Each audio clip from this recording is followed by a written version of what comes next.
At my engagement party, my parents created a scene.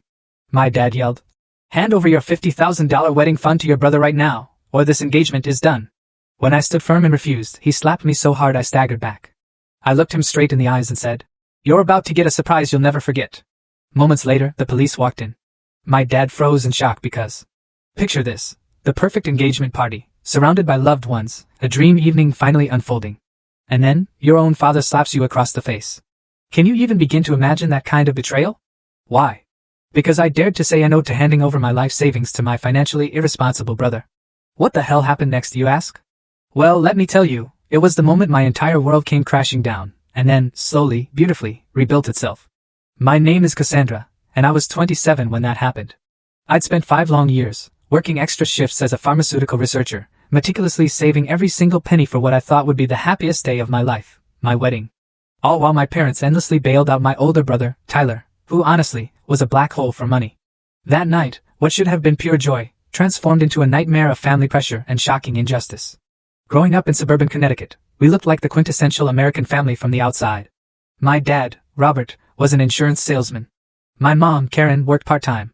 And then there was Tyler, the golden child, who could do no wrong in their eyes. Me? I was the responsible one, the planner, the saver. And that dynamic? It was set in stone early on. My parents, bless their hearts, were just terrible with money. They lived paycheck to paycheck, even with decent incomes. Credit card debt was just a normal part of our lives, and I remember hearing their hushed, angry arguments about bills late at night, thinking we were asleep. They even refinanced our home twice just to stay afloat. Tyler, being years older, watched and learned. By 16, he'd maxed out his first credit card, one my parents had co-signed. They paid it off.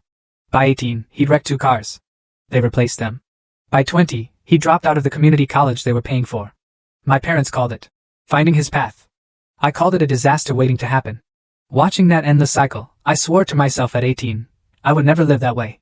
The summer before college, I worked 3 jobs, waiting tables in the morning, stocking shelves in the afternoon, and doing data entry at night.